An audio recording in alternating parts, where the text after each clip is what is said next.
Hello students, letter to the editor series में आज हम डिस्कस करेंगे एक सैम्पल लेटर जिसका टॉपिक है restriction on the use of loud speaker. Letter to editor एक फॉर्मल लेटर होता है जिसके फॉर्मेट एंड मार्किंग स्कीम का डिटेल वीडियो का लिंक हमने आज के इस वीडियो के डिस्क्रिप्शन में शेयर किया है। कृपया उसे चेक कर लें और जानें how to write a formal letter. इसी वीडियो में हमने दो सैम्पल लेटर और डिस्कस किए हैं जिनके टॉपिक्स हैं insanitary condition and inadequate supply of water. कृपया उन्हें भी आप चेक कर लें, उसको भी देखें और प्रैक्टिस करें जिससे कि आपको पूरे मार्क्स इस क्वेश्चन के आंसर में मिल सके। तो आइए स्टार्ट करते हैं आज का वीडियो और देखते हैं restriction on the use of loud speaker के इस क्वेश्चन को हम किस तरह से सॉल्व करें। आइए स्टार्ट करते हैं आज का ये sample letter, restriction on the use of loud speaker. तो इस तरह से आपके एग्जाम में क्वेश्चन पूछा जाता है, write a letter to the editor for the restriction on the use of loud speaker. अपने एडिटर यानी संपादक जो कि न्यूज़पेपर में होते हैं उनको एक पत्र लिखें जिसमें कि लाउड स्पीकर के उपयोग पर प्रतिबंध लगाने हेतु समाचार पत्र के संपादक को पत्र लिखें।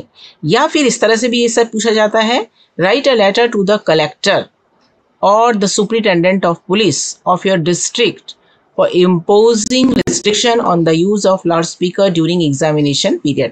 आपके एग्जाम्स हो रहे हैं और उसी समय आपके यहाँ लाउड स्पीकर बज रहा है तो आपको कलेक्टर को, अपने डिस्ट्रिक्ट के कलेक्टर को पत्र लिखें या फिर अपने शहर के सुपरिटेंडेंट ऑफ पुलिस जिसे एसपी कहते हैं, पुलिस अधीक्षक के नाम आप पत्र लिखें कि वो इस लाउड स्पीकर के उपयोग पर रिस्ट्रिक्शन लगाएं, प्रतिबंध को इम्पोज करें, लगाएं, यानी to put a ban on the use of loud speaker. तो इस तरह से क्वेश्चन पूछा जाता है। आइए अब देखते हैं कि इन क्वेश्चंस के आंसर हम किस प्रकार से लिखेंगे। तो सबसे पहले हम लिखते हैं सेंडर्स एड्रेस। सबसे पहले आता है सेंडर्स एड्रेस। उसमें सबसे पहले फ्रॉम लिखते हैं, जैसे हिंदी में हम लिखते हैं द्वारा, किसके द्वारा लिखा गया है, ये हाउस नंबर हो गया, सेक्टर नंबर हो गया, कॉलोनी का नाम हो गया, आपके शहर का नाम हो गया और स्टेट का नाम हो गया। उसके बाद एक लाइन आप छोड़ देंगे LOL यानी कि leave one line, L for leave, O for one और L for line. Leave one line यानी सेंडर्स का एड्रेस लिखने के बाद आपको एक लाइन छोड़ना है। उसके बाद आपको डेट लिखनी है, जिस दिन आपका एग्जाम होगा आपको वही डेट मेंशन करनी है अगर आपके क्वेश्चन पेपर में ये मेंशन नहीं है। तो डेट लिखने के बहुत सारे तरीके हैं लेकिन आप इसी तरीके को अपनाएं तो ज़्यादा अच्छा रहेगा, कंफ्यूज होने की आवश्यकता नहीं है। 5th यानी कोई भी डेट है उसको लिखना है, उसके बाद मंथ का नाम लिखना है और उसके बाद सन लिख देना है। मंथ का नाम आप पूरा लिखेंगे। इस तरह से आप डेट नहीं लिखेंगे कि 5/3/2025, इस तरह से डेट को नहीं लिखना है। डेट आप इस तरह से ही लिखेंगे, इसे एकदम ध्यान में रखेंगे। तो आपका सबसे पहले हो गया आपका sender's address, after that you write date और फिर एक लाइन और छोड़ोगे आप। एक लाइन और छोड़ने के बाद ये जो एड्रेस है ये आपका हो गया रिसीवर्स एड्रेस। रिसीवर्स एड्रेस यानी प्राप्तकर्ता का एड्रेस। तो प्राप्तकर्ता कौन है, जिसको हम पत्र लिख रहे हैं, to the editor the Hindustan Times, after that शहर का नाम और फिर स्टेट का नाम लिखना है, ठीक है। उसके बाद अगर एडिटर को नहीं आया तो आप लिखेंगे टू द कलेक्टर, फिर आपने शहर का नाम लिख देंगे या फिर to the superintendent of police और शहर का नाम, ऐसे लिख करके आप इस तरह से आपका ये जो है रिसीवर्स का एड्रेस हो जाएगा। तो सबसे पहले sender's address, date, receiver's address लिखने के बाद आप लिखेंगे सब्जेक्ट, यानी किस टॉपिक पर, किस विषय पर आप कंप्लेंट लिख रहे हैं, कौन सी बात है, जो कौन से मुद्दे को, कौन सा इश्यू है जिसको आप उठाना चाहते हैं। तो सब्जेक्ट आपका क्या हो गया, restriction on the use of loud speaker. Subject जो है आपके क्वेश्चन में लिखा रहेगा। रिस्ट्रिक्शन का मतलब होता है बैन लगाना या प्रतिबंध लगाना या रोक लगाना, पाबंदी लगाना किसी चीज पे। लाउड स्पीकर का इसका बहुत प्रयोग हो रहा है, इससे बचता है तो उस पर प्रतिबंध लगाने हेतु पत्र लिखना है। उसके बाद फिर से आपको एक लाइन छोड़नी है और फिर ये आपका आ गया सैल्यूटेशन। सैल्यूटेशन माने सर या मैडम करके आपको इस तरह से लिखना है, कुछ चाहे सर लिखें या मैडम लिखें, जो भी है तो आपको ऐसे लिखना है। फिर आपको एक लाइन और छोड़नी है और उसके बाद आपको ये एक पैराग्राफ लिखना शुरू करना है, स्टार्टिंग पैराग्राफ, जिस पैराग्राफ से आप बात शुरू कर रहे हैं। अब यहाँ पे हमने लिखा है, ये लाइन को आप रट लीजिए। इससे पहले वाले वीडियो में भी हमने 2 लेटर लिखे हैं एडिटर के नाम में। तो एडिटर के नाम जो पत्र है उसकी जो स्टार्टिंग लाइन है, through the column of your esteem daily I want to draw the kind attention of the concern authorities towards the ऐसा लिखने के बाद आप टॉपिक का नाम लिखेंगे, प्रॉब्लम का नाम लिखेंगे। या फिर आप इस तरह से भी इसको लिख सकते हैं, with great admiration and belief. With great admiration and belief, belief का मतलब होता है विश्वास, विश्वास, और एडमिरेशन का मतलब होता है प्रशंसा करना, यानी कि मुझे आपके पेपर का मैं बहुत बड़ा प्रशंसक हूँ, मुझे आप पर पूरा विश्वास है। इस तरह से आप लिख करके बात को शुरू कर सकते हैं। क्योंकि हमने एडिटर को यहाँ पे लिख रहे हैं तो हमने लिख दिया in the columns of your newspaper. In the columns of your newspaper, यानी जो आपका जो समाचार पत्र है उसका जो कॉलम्स है, उसका जो स्तंभ है, जो पाठकों के, दर्शकों के पत्रों को शामिल करने वाला जो पेज है, उस पर मुझे पूरी तरह से विश्वास है। मैं उस बहुत एडमायर करता हूँ उसको। इसी विश्वास के साथ मैं आपको पत्र लिख रहा हूँ और मैं आपके ध्यान में ये बात लाना चाहता हूँ। Your kind notice, I seek to bring to your kind notice that. That के बाद इतना लाइन, ये जो लाइन है ये सब में कॉमन है। सिर्फ अगर कलेक्टर के लिए लेटर लिखने के लिए आता है या सुप्रिटेंडेंट ऑफ पुलिस के लिए लिखने के लिए आता है तो in the columns of your newspaper को हटा देंगे, इस वाली लाइन को नहीं लिखेंगे जो अंडरलाइन किया गया है। आप सिर्फ ये लिखेंगे, with great admiration and believe I seek to bring to your kind notice. With great admiration and believe I seek to bring to your kind notice. ये वाली लाइन कॉमन लाइन है, किसी भी के लिए भी आता है तो आप ये लाइन से ही पत्र स्टार्ट करते हैं। इसलिए अच्छे से ये लाइन को याद कर लीजिए ताकि किसी भी टॉपिक पर लेटर लिखने के लिए आए तो आपको ये ना लगे कि मेरा पढ़ा हुआ लेटर नहीं आया है। आप कम से कम कुछ लिख करके वहाँ आ सकते हैं, स्टार्ट कर सकते हैं। दैट लिखना है। दैट के बाद लेट नाइट, अब आपको प्रॉब्लम बतानी है। कौन सी प्रॉब्लम है? जो इंट्रोडक्टरी पैराग्राफ होता है उसमें क्या बताते हैं? अपना इंट्रोडक्शन देते हैं और purpose of writing a letter, क्या उद्देश्य है लिखने का, पत्र आप क्यों लिख रहे हैं वो मेंशन करना है, समस्या को मेंशन करना है। तो आपने लिखा, I seek to bring to your kind notice that late night rampant and high pitch loud speaker programmes are creating nuisance and noise pollution in the colony. अब ये कुछ बड़े बड़े शब्द यहाँ पे लिखे गए हैं, जैसे रैम्पेंट होता है। रैम्पेंट का मतलब होता है कोई बैड सिचुएशन है, कोई बहुत बुरी सिचुएशन है और वो जो है फैलती ही जा रही है। तो something which is very bad and it is spreading far and, जो धीरे धीरे आगे बढ़ रही है, रैम्पेंट। एंड हाई पिच का मतलब होता है वेरी हाई वॉल्यूम, बहुत तेज आवाज में बजना। तो जो ये एनोइंग सिचुएशन है, जो बहुत ही बैड सिचुएशन है, जो बढ़ती चली जा रही है और तेज तेज जो गाना लाउड स्पीकर बज रहा है, ये जो प्रोग्राम है जो देर रात तक चल रहे हैं, लेट नाइट, देर रात तक चलने वाले ऐसे प्रोग्राम्स जो हैं वो बहुत नॉइस पॉल्यूशन फैला रहे हैं, बहुत ज़्यादा शोरगुल पैदा कर रहे हैं, बहुत ध्वनि प्रदूषण फैला रहे हैं और न्यूसेंस क्रिएट कर रहे हैं। ट्रबलसम सिचुएशन उसे कहते हैं न्यूसेंस, या हिंदी में इसको बोलते हैं उपद्रव। और उसके बाद क्या हो रहा है वो बताता है फिर मैं, क्योंकि मैं एक स्टूडेंट हूँ, मेरे बोर्ड एग्जाम नजदीक आ रहे हैं, ड्राइंग नियर, ड्राइंग का मतलब होता है अप्रोचिंग नियर, समीप आ रहे हैं, और जिसके कारण हम सब जो स्टूडेंट्स हैं वो डिस्टर्ब हो जा रहे हैं, पढ़ाई में ढंग से नहीं हो पा रही है और unable to concentrate on studies. Concentrate माने ध्यान नहीं लगा पा रहे हैं। Students suffer a lot due to noise pollution. उसके बाद आइए देखते हैं सेकेंड पैराग्राफ। तो ये आप लिखेंगे सेकेंड पैराग्राफ। सेकेंड पैराग्राफ में भी आप एक लाइन छोड़ करके लिखेंगे। उसके बाद सेकेंड पैराग्राफ में आपको क्या लिखना है, विस्तार से बताना है कि जो समस्या है उसके कारण क्या क्या परेशानी हो रही है, तुम्हारे उसके बारे में क्या विचार है। तो आप लिखेंगे, no doubt people have every right to enjoy and celebrate their happiness but this persistent noise pollution has become a major nuisance. अब आप, क्योंकि आप एक अंडरस्टैंडिंग पर्सन हैं, क्योंकि आप एक समझदार व्यक्ति हैं, तो आप समझते हैं कि गाने जोर जोर से बजाना, लाउड स्पीकर जोर से बजाना कोई बुरा नहीं है। लोग क्यों बजाते हैं उसको बताया कि नहीं, इसमें कोई संदेह नहीं है कि लोगों को एंजॉय करने का और अपनी खुशी को, हैप्पीनेस को सेलिब्रेट करने का यानी मनाने का पूरा अधिकार है। इसमें कोई शक नहीं है कि लोगों को अपनी खुशी को सेलिब्रेट करना चाहिए। लेकिन क्या हो रहा है, बट दिस परसिस्टेंट का मतलब होता है continuing for a long time, firmly continuing for a long time. जो चीज मजबूती से लंबे समय तक हो रही, दृढ़ता के साथ, स्टबर्न हो गया, जैसे कहते हैं ना अड़ियल रवैया, तो इसी तरह से ये जो समस्या है ये परसिस्टेंट है, कंटिन्यूअस है, एनोइंग सिचुएशन हो गई है ये, और ये डिस्टर्ब कर रही है पीस को, हमारी शांति। ट्रैंक्विलिटी माने क्या होता है, पीस एंड काम, पीसफुल एंड काम स्टेट जो होती है, शांतिपूर्ण स्थिति जो होती है, उसको प्रभावित कर रही है, उसको डिस्टर्ब कर रही है, यानी सब कुछ शांत था वातावरण, लेकिन इसी कारण बहुत डिस्टर्बेंस हो रहा है। देन देयर आर, अब फिर और अपनी बात को बताना है, इतने से ही बात नहीं बनती, कई बार तो आपको और इलेबोरेट करना है और समस्या को की गंभीरता को बताना है। तो फिर आप ये लिख सकते हैं कि there are sick old and ailing person, बीमार लोग हैं, बूढ़े लोग हैं वहां पर, और कुछ और बीमार। एलिंग का मतलब भी क्या होता है, सिक या इल। इल पर्सन है जिनकी ज्यादा तबीयत खराब है, तो it is harmful for their health, जो उनके स्वास्थ्य के लिए हानिकारक है। यानी ये जो तेज high pitch loud speaker programmes हैं, late night high pitch loud speaker programme जो है वो बहुत ज़्यादा हमारे लिए परेशानी पैदा कर रहे हैं। They are creating a nuisance, they are very troublesome, बहुत ज़्यादा परेशानी, दे आर ट्रबलसम। तो इस तरह से आपने सेकंड पैराग्राफ लिखा, उसमें आपने अपनी समस्या को इलेबोरेट किया। 3 पैराग्राफ आपको कम से कम इस लेटर में लिखने होते हैं।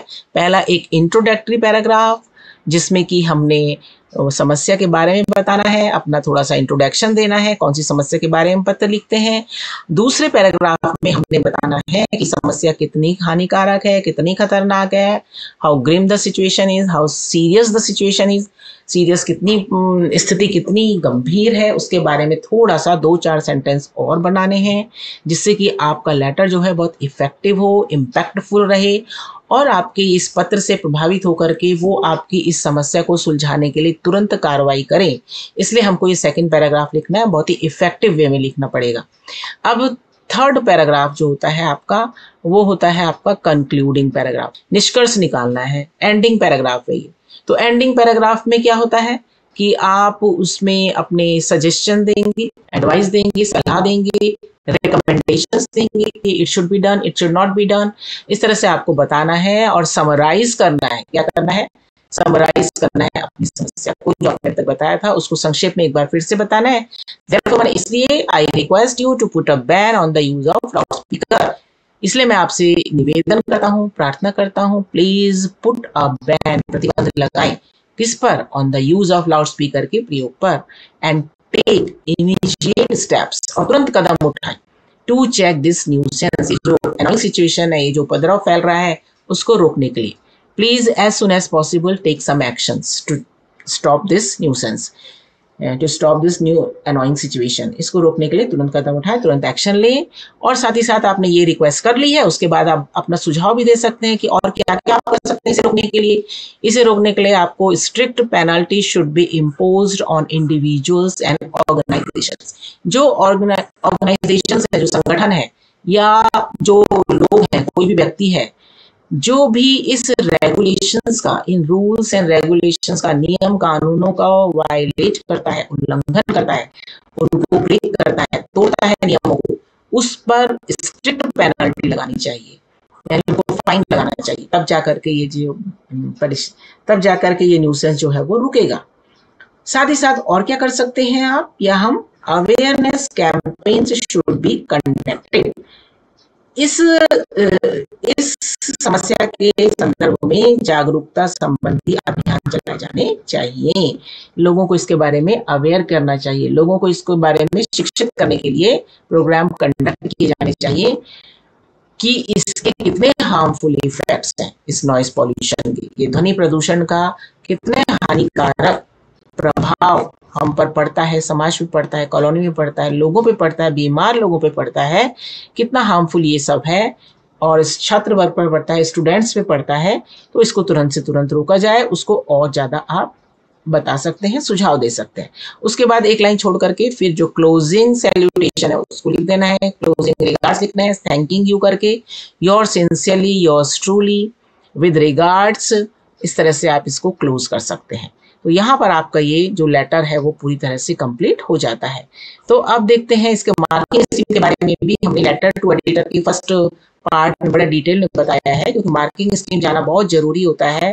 जैसे ये सेंडर्स एड्रेस है, डेट है, रिसीवर्स एड्रेस अगर आप लिखते हैं, सब्जेक्ट आप लिख लेते हैं, सैल्यूटेशन आप लिख लेते हैं, सर मैडम, और साथ ही साथ आप ये भी लिख लेते हैं नीचे में थैंकिंग यू करके, योर सिंसियरली। तो जब आप ये सब लिख लेते हैं तो इसका आपको मिलेगा, इसको आपको मिलता है 1 मार्क। ये तो 1 नंबर तो आपके इसके हो गए, चाहे आपने लेटर बीच में लिखा है चाहे नहीं लिखा, तो 1 नंबर आपके इसके मिलते हैं। उसके बाद ये 6 मार्क्स का होता है ये पूरा लेटर। उसके बाद आपने ये जो कंटेंट होता है आपका, जो ये लेटर लिखा है, कंटेंट आप समझ लीजिए, कंटेंट का मतलब होता है टॉपिक, विषय वस्तु। ये 3 नंबर का होता है। कितने मार्क्स का होता है ये? 3 मार्क्स का होता है ये, 3 नंबर का। आप ऐसे समझ सकते हैं कि ये 1 मार्क एक पैराग्राफ का, 1 मार्क दूसरे पैराग्राफ का, और 1 मार्क तीसरे पैराग्राफ का। यानी आपने इंट्रोडक्शन ढंग से दिया, आपने उसको इलेबोरेट भी किया, विस्तार से प्रॉब्लम को अवगत कराया उसकी गंभीरता से, फिर आपने कुछ रिकमेंडेशन सुझाव भी दिए अंत में। तो 3 नंबर आपके ये पक्के हो जाते हैं, और आपका जो ये लिखावट तरीका है उसके 3 नंबर आपको मिल जाते हैं। कंटेंट कैसे लिखा आपने, कौन कौन से वाक्यों का प्रयोग किया, उसके आपके 3 नंबर, तो हो गए 4 नंबर। उसके बाद बचा आपके 2 मार्क्स। शेष जो 2 मार्क्स होते हैं वो आपके होते हैं एक्सप्रेशन के लिए। एक्सप्रेशन माने क्या होता है? एक्सप्रेशन माने को भी हम 2 भागों में बांट लेते हैं। एक होता है आपका स्पेलिंग, स्पेलिंग होता है इसमें ए में, आपका वोकैबुलरी होता है, ग्रामेटिकल स्ट्रक्चर होता है, ग्रामेटिकल मिस्टेक्स होता है कि यानी कि कोई ग्रामेटिकल मिस्टेक तो आपने नहीं की है, स्पेलिंग मिस्टेक तो नहीं की है, शब्दों का जो चयन है वो अच्छा किया है या नहीं किया, नए नए शब्द लिखे कि नहीं लिखे, अगर ठीक ठाक इस तरह से किया है तो आपका 1 मार्क 1 मार्क इसमें भी मिलता है। 1 मार्क आपका होता है कोहेरेंस का, कोहेरेंस का रहता है, सेंटेंस स्ट्रक्चर्स का रहता है, यानी कि वाक्य जो है एक दूसरे से उनका कनेक्शन है कि नहीं है, सिस्टमेटिकली अरेंजमेंट है कि नहीं वाक्यों का, एक दूसरे से ऐसा नहीं कि पहला वाक्य कुछ आपने कुछ लिखा, दूसरे वाक्य का उससे कोई रिलेशन ही नहीं दिख रहा है। तो कनेक्शन जो है सेंटेंसेस को सिस्टमेटिकली कनेक्टेड होना चाहिए, तो उसका भी एक आपको कोहेरेंस का भी आपको 1 मार्क होता है। तो इस प्रकार से अगर आप ध्यान देंगे तो 6 नंबर आपको पूरे पूरे मिल जाते हैं। अगर आप 3 पैराग्राफ लिखते हैं, पूरा आप फॉर्मेट फॉलो करते हैं, जो जो पॉइंट्स बताए हैं उनको फॉलो करते हैं, तो आपको 6 नंबर मिल जाते हैं। नंबर बच्चों के किस में कटते हैं? स्पेलिंग मिस्टेक्स में, वोकैबुलरी में, ग्रामेटिकल मिस्टेक्स में, तो उसका भी आप ध्यान रखेंगे। और उसमें भी नंबर आपके कटने के चांसेस नहीं रहेंगे अगर आप 10-20 बार एक ही लेटर को बार बार पढ़ लेंगे, रट लेंगे अच्छे से। वही वही चीजें जनरली सब में भी आती हैं, थोड़ा सा ध्यान रखेंगे क्या क्या चेंज करना है, तो आपका ये लेटर इस तरह से तैयार हो जाएगा। तो यहीं पे हमारा आज का ये लेटर खत्म होता है। अब यहाँ पे हमने कुछ लाइन और लिखी है, 2 लाइन और लिखी है। ये इसलिए लिखी गई है कि कुछ स्टूडेंट्स ऐसे होते हैं जो जिनकी कैपेसिटी एवरेज स्टूडेंट से ज़्यादा होती है, या जो अपने लेटर को और इफेक्टिव बनाना चाहते हैं, ज़्यादा नंबर लेना चाहते हैं, पूरे मार्क्स लेना चाहते हैं, तो उनके लिए वो अपने एंड वाले पैराग्राफ में ये 2 लाइन भी इंक्लूड कर सकते हैं। Using a loud speaker requires written permission from the authorities. ये भी बता सकते हैं कि लाउड स्पीकर का अगर आप प्रयोग करने जा रहे हैं तो उसके लिए सबसे पहले आपको अथॉरिटीज से, यानी कि जो अधिकारीगण हैं, जो ऑफिसर्स हैं उस डिपार्टमेंट के, उनसे लिखित में आदेश लेना चाहिए, तभी आप लाउड स्पीकर बजा सकते हैं। ये भी एक नियम है, तो ये आप उसमें मेंशन कर सकते हैं, इससे और अच्छा इफेक्ट पड़ेगा आपके लेटर का। साथ ही साथ ये भी लिख सकते हैं आप कि loud speakers can not be use between 10 PM and 6 AM, यानी रात के 10 बजे से लेकर के सुबह के 6 बजे तक लाउड स्पीकर का प्रयोग जो है वो बैंड है, होता ही नहीं है। तो इसकी भी जानकारी बतानी चाहिए, इसलिए तो और भी नहीं बजाए जाने चाहिए, ये भी नियमों के अंतर्गत आता है। तो जब ये आप ये सब लिख लेते हैं तो भी आपका लेटर जो है बहुत इम्पैक्टफुल रहता है। Except within closed premises of communication within. अब आपको और नॉलेज है इसके बारे में तो उसको भी आप ऐड कर सकते हैं। कहाँ पे लाउड स्पीकर बजाया जा सकता है रात के 10 बजे से 6 बजे तक के? सिर्फ जो प्रेमिसेस होते हैं, यानी जो जगह होती हैं, भवन होते हैं जहाँ पे कम्युनिकेशन, जिसके अंदर ही अंदर बातचीत हो रही, बाहर आवाज नहीं आती है, ऐसे कुछ प्रेमिसेस होते हैं जो साउंड प्रूफ होते हैं। ऑडिटोरियम्स होते हैं, सभागार होते हैं जिससे बाहर आवाज नहीं जाती है। कॉन्फ्रेंस हॉल्स होते हैं जिससे बाहर आवाज नहीं जाती है। तो auditoriums, conference hall and premises for communication with in वाले जो जगह होती हैं, उनके अलावा कहीं पर भी रात 10 बजे से लेकर के 6 बजे तक लाउड स्पीकर नहीं बजाए जाने चाहिए, ये नियम है। तो ये कुछ लाइन हमने ऐसी एक्स्ट्रा लिख दी हैं, आप लिखेंगे तो हो सकता है बहुत ज़्यादा असर पड़ जाए आपके लेटर का, क्योंकि एक प्रभावकारी लेटर तो बहुत कुछ कह देता है। Now we have reached to the end of the video. Thanking you, thanks for staying till the end. और इस कोट के साथ हम आज का ये लेटर यहीं पे खत्म करते हैं। Let us never underestimate the power of well written letter. Well written letter माने एक अच्छी तरह से लिखे गए पत्र की क्या पावर होती है, क्या ताकत होती है, उसको हमें कभी भी अंडर एस्टिमेट नहीं करना चाहिए। यानी कि कोई भी पत्र जो बहुत अच्छे तरह से लिखा हुआ है, इफेक्टिव वे में लिखा गया है, इम्पैक्टफुल लिखा गया है, अच्छे शब्दों का प्रयोग किया गया, प्रॉब्लम को अच्छे से मेंशन किया गया है, का प्रभाव भी इफेक्टिव ही होता है। यानी जिसको वो पत्र लिखा जा रहा है वो बहुत प्रभावित होकर के, हो सकता है कि इमीडिएट एक्शन ले ही ले, हो सकता है वो तुरंत कार्रवाई करे। तो हमें कभी भी वेल रिटन लेटर की पावर को अंडरएस्टिमेट नहीं करना चाहिए और हमें अच्छे अच्छे लेटर्स लिखने की प्रैक्टिस करनी चाहिए, क्योंकि जो लेटर राइटिंग है ये आपके एग्जाम में पास होने के लिए ही नहीं सिखाया जाता है। आपको उसके फॉर्मेट का पूरा ज्ञान होना चाहिए। कभी भी आपको कहीं भी कोई पत्र लिखना हो, किसी के लिए कोई पत्र लिखने की नौबत आ जाए, तो आपको इधर उधर ना देखना पड़े, किसी की मदद ना मांगनी पड़े। आपके दिमाग में एकदम आ जाना चाहिए कि सबसे पहले सेंडर्स एड्रेस लिखते हैं, फिर आपका डेट लिखते हैं, फिर रिसीवर का एड्रेस लिखते हैं जिसको भेजा जा रहा है, उसके बाद हम सब्जेक्ट लिखते हैं, सब्जेक्ट के बाद हम सैल्यूटेशन लिखते हैं, सब सर मैडम लिखते हैं। उसके बाद हम 3 पैराग्राफ में, एक इंट्रोडक्टरी पैराग्राफ होता है, एक प्रॉब्लम को इलेबोरेट करने का दूसरा पैराग्राफ होता है, और एक तीसरा पैराग्राफ होता है जिसको हम बोलते हैं कंक्लूडिंग पैराग्राफ, जिसमें हम अपने सुझाव मेंशन कर सकते हैं, अपने एडवाइस मेंशन कर सकते हैं, रिकमेंडेशन मेंशन कर सकते हैं, अपील कर सकते हैं, उनसे निवेदन कर सकते हैं, रिक्वेस्ट करते हैं, और इस तरह से हमारा लेटर जो है वो एंड हो जाता है। और अंत में हम उनसे थैंकिंग यू करके अपना नाम योर सिंसियरली करके या विद रिगार्ड्स योर सिंसियरली करके लिख देते हैं। तो इस तरह से अगर जब आपके दिमाग में रहेगा तो आप कोई भी पत्र लिख सकते हैं। थोड़ा सा ध्यान देंगे तो स्टार्टिंग और एंडिंग पॉइंट लगभग सारे में एक ही रहता है, वही सेंटेंस बार बार मेंशन होते हैं। इसको और डिटेल में मैंने बताया इससे पहले वाली वीडियो में, लेटर टू एडिटर में, उसको जरूर चेक करिएगा। और thanks for staying till the end. If you find this letter helpful, please like, subscribe and share with your friends. Keep watching, keep listening, keep practicing. Soon we will meet again in the next video. Till then, take care. Goodbye. Thanks for watching.